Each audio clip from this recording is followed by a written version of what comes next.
ফটোশপে আজকে আমরা কিভাবে ফটো এডিটিং করে, তো আজকে আমরা ফুল টিউটোরিয়াল নিয়ে চলে এসেছি। আজকে বেসিক থেকে আরম্ভ করে অ্যাডভান্স লেভেলে ভিডিও।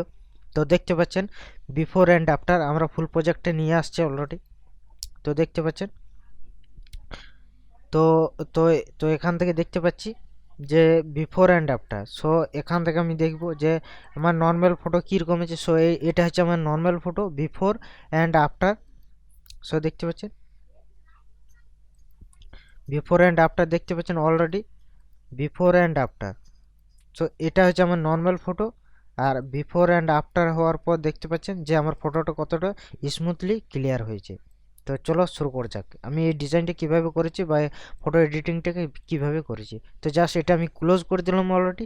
এখান থেকে কী করো, জাস্ট ওপেন অপশানে যাবো। ওপেন থেকে জাস্ট আমার অলরেডি আমার ডাউনলোড করা আছে একটা ইমেজ, সেই ইমেজটাকে ওপেন করে নেবো। সো দেখতে পাচ্ছেন, তো জাস্ট ওপেন করার পর এটা জাস্ট ব্যাকগ্রাউন্ডটা একটা কপি করে নিলাম। কপি করে মেন যে ব্যাকগ্রাউন্ড আছে সেই ব্যাকগ্রাউন্ডটা আমি কী করলাম, বন্ধ করে দিলাম। এখান থেকে আমি কি করবো, এখান থেকে যে একটা সো দেখতে পাচ্ছেন এই যে ইমেজ একটা নিয়েছি। সো এই ইমেজটা নেওয়ার পর এখান থেকে কী করবো, আমি জাস্ট একটা কী করবো, ব্রাশ টুল নিয়ে নেবো। আমি যে কালার কোডটা ইউজ করেছি সে কালার কোডটা সো দেখতে পাচ্ছেন এখান থেকে আমার কিন্তু টাইপ করা আছে অলরেডি DBFF-A6। আমি এই কালার কোডটা আমি কিন্তু অ্যাপ্লাই করেছি এখান থেকে অ্যাপ্লাই করার পর ব্রাশ টুলের মাধ্যমে কী করবো, আমি এটাকে অলরেডি এখানে নিউ একটা লেয়ার নিয়ে নেবো। নিউ লেয়ার নেওয়ার পর এটার উপর আমি কিন্তু ব্রাশ করে দেবো অলরেডি। সো দেখতে পাচ্ছেন, তো তো এটার উপর আমি কিন্তু এখান থেকে আমি কিন্তু ব্রাশ করে দেবো এখান থেকে।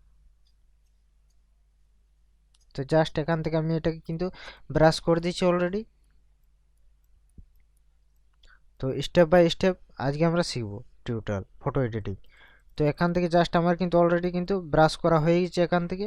তো এখান থেকে ব্রাশ করা হয়ে গেছে। তো এখান থেকে আমরা কি করবো, নর্মাল থেকে আমরা কি করবো, এখান থেকে জাস্ট সফট লাইটে চলে আসবো।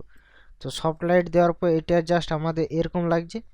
এটা দেওয়ার পর এখান থেকে কি করবো, অপাসিটি হালকা কিছুটা এখান থেকে আমি কমিয়ে দিতে পারি। সো ন্যাচারাল লুক লাগছে আমাদের। মিনিমাম আমরা কি করবো,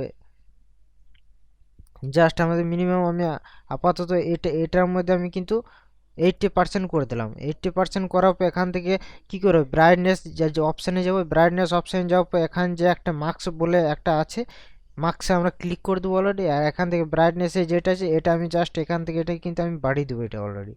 সো দেখতে পাচ্ছেন ক্রিয়েট একদম ন্যাচারাল যে লুকটা আছে সেই লুকটা অটোমেটিকলি আমার কিন্তু এই ডিজাইনের মধ্যে আমার কিন্তু চলে এলো। সো দেখতে পাচ্ছেন কত গ্লো হয়েছে এখান থেকে। সো এটা হওয়ার পর এখান থেকে আমি কি করব, এখান থেকে জাস্ট আমরা লেভেল অপশানে চলে যাব। লেভেল থেকে জাস্ট আমরা লেভেলে যে কালারটা আছে কালারটা এখান থেকে জাস্ট আমরা কাস্টমাইজ করব। সো এখান থেকে কাস্টমাইজ করা হয়ে গেছে এখান থেকে অলরেডি। সো এখান থেকে এটা হওয়ার পর এখান থেকে আমরা এই অপশানে চলে যাব। কারবাস অপশানে আছে একটা, কারবাস অপশানে আমরা কিন্তু চলে যাব। তো জাস্ট ক্লিক করে দিলাম। অলরেডি আমাদের কিন্তু ডিজাইন কিন্তু কমপ্লিট। এখান থেকে জাস্ট সবগুলোকে সিলেক্ট করার পর এখান থেকে যদি আমার ব্রাইটনেসটা বেশি লাগছে তো এখান থেকে আমি জাস্ট এটাকে আমি কিছু কমিয়ে দিতে পারি।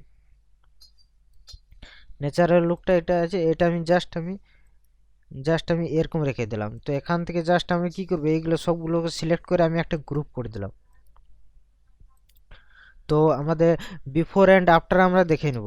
সো দেখতে পাচ্ছেন, তো আমাদের নর্মাল ফটো ছিল বিফোরে এরকম ছিল, আমার মেন ইমেজটা এরকম ছিল, অ্যান্ড আফটার হওয়ার পর সো দেখতে পাচ্ছেন কালারটা before and after, before and after, before and after. So আশা করি বুঝতে পেরেছেন। তো ভিডিওটি যদি ভালো লাগে থাকে ভিডিওটি অবশ্যই একটা লাইক করবেন, শেয়ার করবেন, সাবস্ক্রাইব অবশ্যই করবেন GFX A1 ইউটিউব চ্যানেলে। তাহলে নতুন কিছু শিখতে পারবেন, নতুন কিছু জানতে পারবেন। তা তো চলো নেক্সট ভিডিও খুব তাড়াতাড়ি আসবো। ভালো থাকবেন, সুস্থ থাকবেন।